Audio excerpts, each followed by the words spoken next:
kulanti wacan daawadayaasheena qiimaha leh ee ku xiran barta aan YouTube ku leenahay badda Casmedia oo aan had iyo jeer idinkugu soo gudbino dhacdooyinka maalinlaha ah oo aan idinkaga sameeyno warbixino gaar ahaan kuwada xiisaha badan. warbixintan oo ah mid kooban waxaan idinkugu soo gudbin doonaa wararkii ugu dambeeyay arrinta ku dhacday Xasan Toob iyo kanaalkiisii Durdur Media. haddaba waxaan idin soo aroorinay xogo xasaasi ah oo aan ka soo xignay qaar ka mid ah dadka kiiskan gacanta ku haya ee ku guda jira oo la socda xaaladda halka ay marayso, iyadoo arrinta hadda ay tahay mid u dhow in saacadaha soo socdo la kala bixi doono. inta muuqaalkan aad bilaaban waxaan ka codsanayaa janaalka haddii aad ku cusub tahay inaad subscribe noo saarto sidoo kale gambalelka aad furato. mahadsanid. aan ku bilaabe waxaa warar dheeraad ah ay ka soo baxayaan kiiskii ku saabsanaa dhicii weynaa ee loo geystay kanaalkii caanka ahaa ee Durdur Media oo gabi ahaantiisba hawada laga saaray. shalay ay ahayd markii hawada laga saaray kanaalka Durdur Media, taasoo dad badan la yaab ku noqotay maadaama uu ahaa kanaal bulsho fara badan ay ku xiran yihiin. dood fara badan ayaa arrintan ka dhalatay. intaas kadibna maamulka Durdur Media oo ugu horeeya Xasan Toob ayaa shaaca ka qaaday dadkii ka dambeeyay shirqoolkii lagu jabsaday YouTube-kii Durdur Media. eedeynta ugu weyn ayay u jeediyeen Cabdiqaadir Nidaamiye oo ka mid ahaa shaqaalaha Durdur Media, kaasoo shaqada ka tagay saacado uun ka hor inta uusan kanaalka hawada ka bixin. taasi waxay dhalisay shaki fara badan oo ku abuurma Xasan Toob, Gulfam iyo sidoo kale maamulka Durdur Media, kuwaasoo istusay in arrintan uu ka dambeeyay ama lug weyn uu ku lahaa Nidaamiye oo ahaa qofkii ugu dambeeyay ee ka taga Durdur Media, welibana ka ahaa xubin muhiim ah. intaasi kadib Xasan Toob ayaa dacwadiisa ka furay saldhigga degmada Waaberi, halkaasoo oobiga loogu qoray isagoo dacweynaya Nidaamiye oo ku sheegay inuu xoolihiisa haysto. Nidaamiye oo qudhiisa saldhigga soo gaaray ayaa inkirsan inuu wax lug ah ku leeyahay arrintan, isagoo ku adkeysanaya in dad kale arrintan ay ka dambeeyeen waxbana uusan kala socan.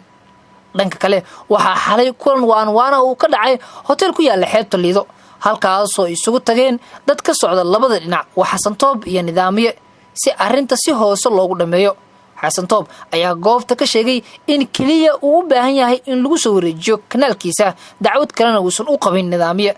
laakiin waxaa arrintaas diidan Nidaamiye oo isagana sheegay inuu diyaar u yahay inuu dhaarto wax lug ahna uusan ku lahayn arrintan, waxbana uu ka ogeyn dhaca loo geystay ama qaabka loo jabsaday janaalkii Durdur Media. dadka ka socda Nidaamiye oo ehelkiisa u badan ayaa Xasan Toob u sheegay in wixiisa uu heli doono haddii ay sax noqoto oo ay rumowdo in Nidaamiye arrintan uu ka dambeeyay, iyagoo ballanqaad wanaagsan u sameeyay. sidoo kale saaki ayay mar kale dooda dib u bilaabatay, isagoo isqabqabsigii halkiisii uu weli taagan yahay, welina wax hal ah kama soo bixin. laakiin waxay u muuqataa in la kala bixi doono goordhow, maadaama meesha aysan oolin wax caddayn ah oo Xasan Toob uu u haysto in Nidaamiye janaalkan uu haysto marka laga soo tago shakiga weyn ee Xasan Toob uu ka qabo Nidaamiye.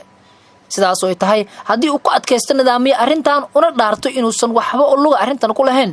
taas waxay noqon doontaa in Xasan Toob sidaas lagu qancin doono, arrintana la soo gabagabeyn doono sida ay xaqiijiyeen qaar ka mid ah dadka kiiskan gacanta ku haya waqtigan. Xasan Toob qudhiisa ayaa hore u sheegay inuu iska samri doono oo Allah uu ku hari doono haddii uu Nidaamiye dhaarto, isagoo rajuxmo weyn muujiyay mar uu wareysi siinayay YouTuberka Kensike. حق هل إيران وتا محكمة ديدن مهمة محكمة ديرتا هل دارتو أديل دارتو لو هل وصل كالبحول، لكن هل إيران ده حق هذا قف بني آدم أكجشيد على معها أنجبت معها أن بريه معها وحالك وهالله والفرم وعك وهالله رفضنا هذا المعنى أنا على معها برينا معها إحنا وينين معها ما دام يوتيوب كذا اللي صار على أبوركي وحالنا Durdur Media 86 milyan 2 years wax ka yar aan leenahay 87 milyan aan ku gaarnay. hal abuurkaas aan leenahay, sharaftaas aan leenahay, wax badan inaan hordhac ma rabi. dadka anaga la daawado, dadka anaga nagu xiran waxaan leenahay xitaa haddii janaalkaas sidan uu hawada uga baxo oo uu daaswarka dhigi waayo oo uu nasi waayo isagay u taalaa anaga, laakiin wax tallaabo isaga dhinaciisi aa u qaadayna ma laha. laakiin xaqa walaalihiisa day maqlayaan, hadday waalidiintiisa maqlayaan, hadday eheladiisa maqlayaan, ninka Nidaamiye la dhaho magaca ku sameey inaa aniga YouTube Durdur Media hawada ka saartay magaca ku sameey sumcad ku yeela taas lagugu barto. laakiin aniga runtaan ku sheegay walaalahay waalidiinta wax kasta aan wax tallaabo aan qaadi doono ma laha oo aan ahayn in aan ilaahay inuu ka weyn yahay qof walba inaan ilaahay ku dayn cuqubo way soo baxay qofka cuqubo galo warkii waxaa dhii doontiin war Xasan Toob maalintii wuxuu sheegay waxaa ka jira cuqubada way soo baxay tabsanaysa adeer cuqubo aniga bas cuqubo way ka soo baxay brother ciidan ma adeegsanay askari mihi adeegsanay awoodda gaarka cid walba taqaano ah muu sheegay wax kastoo aniga sameyn kara ma sameynay degmada Hawlzaagan ku noolnahay waa ogtahay askari ani baaburkii ma soo saarnay waxa doontiin ha sameeyay waa tii shalay uu ba askari soo watay guriga uu soo watay askari waa taqaanaa wiil askari ana aqaano maxaa guriga loo keenaa waa abaalka aan sameeyo ninkan saxanka ku wada cuneynay hadduu janaalkeeni uu hawada ka bixiyay ma garan karayo cid la aaminayo hadda kadib ma garan karayo dadku waxay dhahay hadda durdur media hadda markaan wada hadlayn wuxuu yiri aniga hawada kama saarin ani emailka ma ogeen adeer emailka liiban shorla publisher ka laakiin adiga ma helin emailka durdur media iyo hanjabaada aan sheegtay oo in amnigayga iyo maxaa dhahay wixii aniga igu dhaco askariga adiga aan soo waday laftirkiisa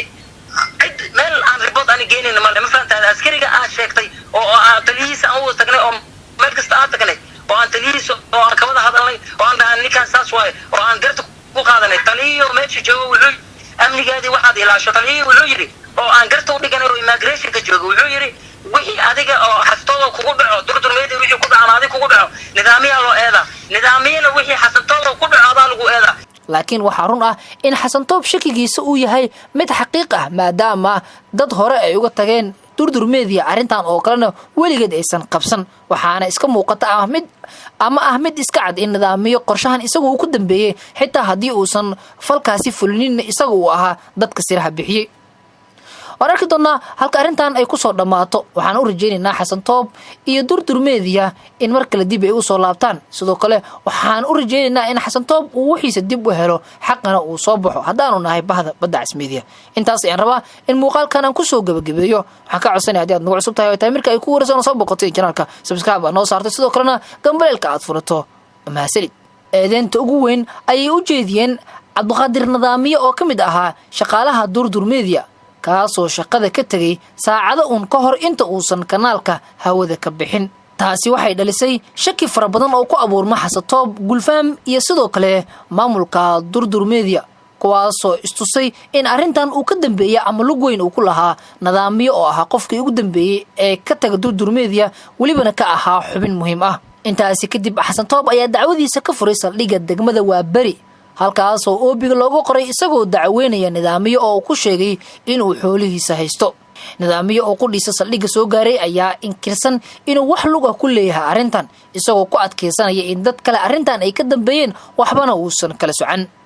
dhanka kale waxaa xalay kulan waana uu ka dhacay hotel ku yaala xeebta Liido halkaasoo isugu tageen dad ka socda labada dhinac waa xasan toob iyo nidaamiye si arrinta si hoose loogu dhameeyo xasan toob ayaa goobta ka sheegay in kaliya uu u baahan yahay in lagu soo wareejiyo kanaalkiisa dacwad kalena uusan u qabin nidaamiye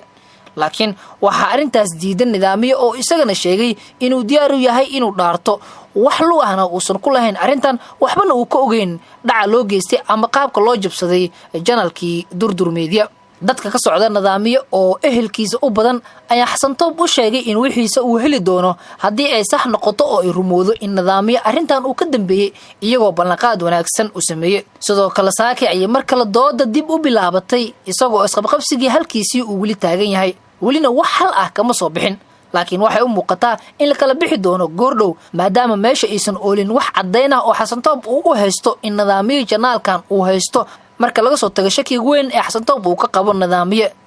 sidaas oo ay tahay haddii uu ku adkaysto nidaamiye arrintan una dhaarto inuusan waxba oo luga arrintan ku lahayn taas waxay noqon doontaa in xasan toob sidaas lagu qancin doono arrintana la soo gabagabeyn doono sida ay xaqiijiyeen qaar ka mid ah dadka kiiskan gacanta ku haya waqtigan xasan toob qudhiisa ayaa hore u sheegay inuu iska samri doono oo Allah uu ku hari doono haddii uu nidaamiye dhaarto isagoo rajuxmo weyn muujiyey mar uu wareysi siinayay youtuberka Kensiike laakiin waxaa run ah in xasan toob shakigiisa uu yahay mid xaqiiq ah maadaama dad hore ay uga tageen durdur media arrintan oo kalena weligeed aysan qabsan waxaana iska muuqata mid iska cad in nidaamiyo qorshahan isagu uu ku dambeeyey xitaa haddii uusan falkaasi fulinin isaga uu ahaa dadka siraha bixiyey waan arki doonaa halka arrintan ay kusoo dhammaato waxaan u rajaynaynaa xasan toob iyo durdur media in mar kale dib ay u soo laabtaan sidoo kale waxaan u rajaynaynaa in xasan toob uu wixiisa dib u helo xaqana uu soo baxo haddaanu nahay bahda baddacs media